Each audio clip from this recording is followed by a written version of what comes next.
Hello दोस्तों, मेरा नाम विकास कुमार उर्फ नारायण जी है। मैं एक social worker and VVS student हूँ। आज हम लोग AK जैन के 62 चैप्टर वॉल्यूम पार्ट 2 का MCQ डिस्कस करने जा रहे हैं। 61 चैप्टर का।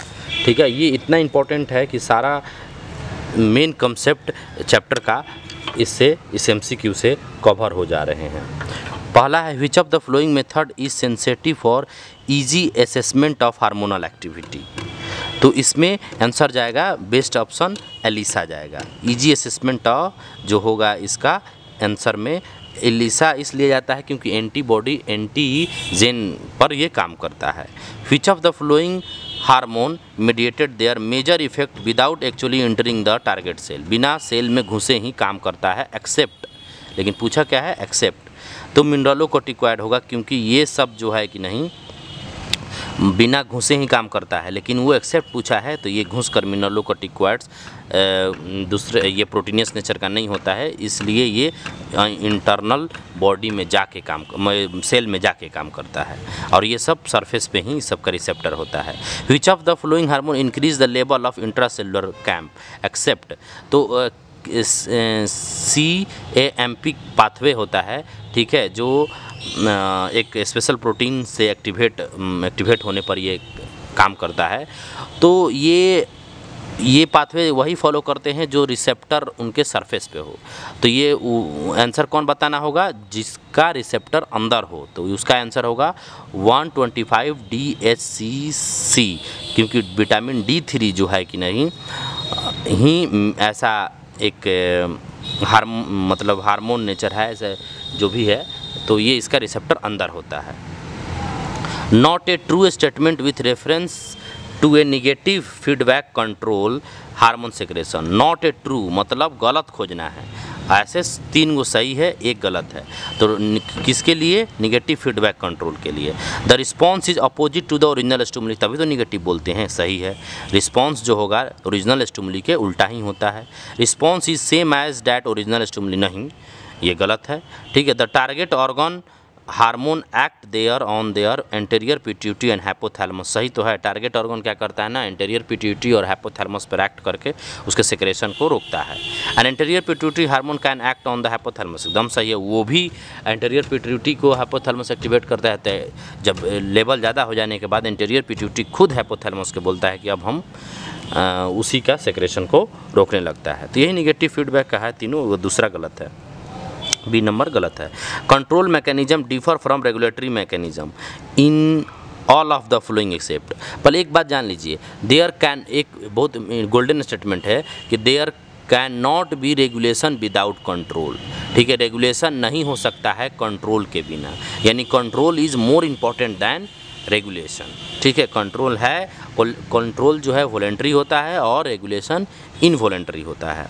जैसे operate to maintain any variation of variable, एकदम सही है, लेकिन हम लोग को क्या करना है, एक्सेप्ट माने जो गलत है वो खोजना है। कंट्रोल के बारे में एकदम सही है कि operate to maintain any variation of the variable, एकदम सही है।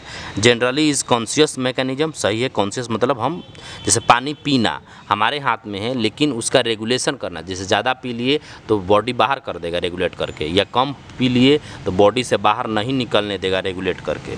ठीक है, तो इसीलिए कंट्रोल हमारे हाथ में है, कॉन्शियस है। Partially involve close feedback loop, सही है। कंट्रोल जो है पार्शियली होता है इन्वॉल्व, लेकिन रेगुलेशन जो है फुल्ली इन्वॉल्व होता है क्लोज लूप या निगेटिव फीडबैक में। For example include BP control and body temperature, नहीं, ये रेगुलेशन है। ठीक है, जैसे हम धूपा में रहेंगे तो हमारा बॉडी टेम्परेचर ना बढ़े इसलिए स्वेटिंग होगा, लेकिन बॉडी टेम्परेचर रेगुलेशन है, ना कि कंट्रोल है। ठीक है, ये बहुत इंपॉर्टेंट कंसेप्ट है, ये वाइवा में भी पूछा जाता है। Overall regulating organ for neuro endocrinal system, ठीक है, न्यूरो इंडोक्राइनल सिस्टम के लिए ओवरऑल रेगुलेटिंग जो ऑर्गन है होना चाहिए हाइपोथैलेमस, लेकिन आंसर पीनियल ग्लैंड दे रहा है। ठीक है, तो हम सर से डिस्कस करके ऐसे आप मान के चलिए कि हाइपोथैलेमस ही आंसर होगा।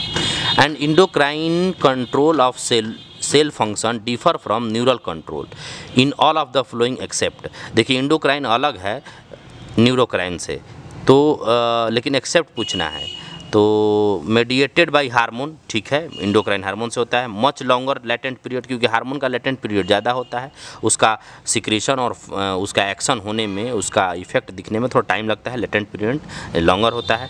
Effect number of cell over long period, बहुत ज़्यादा देर तक और ज़्यादा सेल को करता है। Effect only limited group of cell, नहीं, ये जितना उसका जहाँ जहाँ रिसेप्टर होगा सबको कर देगा, लिमिटेड क्यों? तो आंसर उसका डी होगा। आगे हम लोग देखते हैं और 2-3 बचा हुआ है। Characteristics of receptor on which hormone act in target cell include all except, कौन कौन प्रॉपर्टी है रिसेप्टर का? देखिए, they are large protein molecules, एकदम रिसेप्टर लार्ज प्रोटीन मॉलिक्यूल होता है, मॉलिक्यूल्स होते हैं। Possess specific binding site for specific hormone, एकदम सही है, क्योंकि लॉक एंड की मेथड्स पे ही काम करता है, जिसका रिसेप्टर होगा वही का हार्मोन काम करेगा, स्पेसिफिक नेचर का होता ही है। There are 2000 to 1 lakh receptor molecules पर टारगेट सेल, एकदम सही है, फिक्स नंबर नहीं होता है। There are fix there number are fix, नहीं, रेंज होता है, किसी किसी सेल पे 2000 होता है तो किसी पे 4000 होता है, किसी पे 10,000 होता है, किसी पे लाखों होता है, जैसा काम जितना ज़रूरत उतना रिसेप्टर, ठीक है। पारा हार्मोन्स आर, पारा हार्मोन्स एक्चुअली जो हार्मोन्स स्मॉल क्वांटिटी में काम करने के बाद जो प्रोडक्ट बनता है लार्ज क्वांटिटी में, उसी को पारा हार्मोन्स बोलते हैं, इसीलिए मेटाबॉलिकली एंड प्रोडक्ट इसका आंसर होगा, ठीक है। सीएमपी पाथवे एक्ट्स थ्रू, ये तो एक्टिवेटेड बाय प्रोटीन काइनेज, हम पहले भी बता चुके, एक स्पेशल प्रोटीन है जो प्रोटीन काइनेज नाम है, उसी के द्वारा सीएमपी पाथवे, सेकेंडरी मैसेंजरी पाथवे भी बोलते हैं इसको, क्योंकि इस पर रिसेप्टर सरफेस पे ही रहता है, उसके मेम्ब्रेन पर ही, सेल मेम्ब्रेन पे ही रहता है। तो आई होप आपको ये सब क्वेश्चन अच्छा लगा होगा। देखने के लिए बहुत बहुत धन्यवाद। जय हिंद।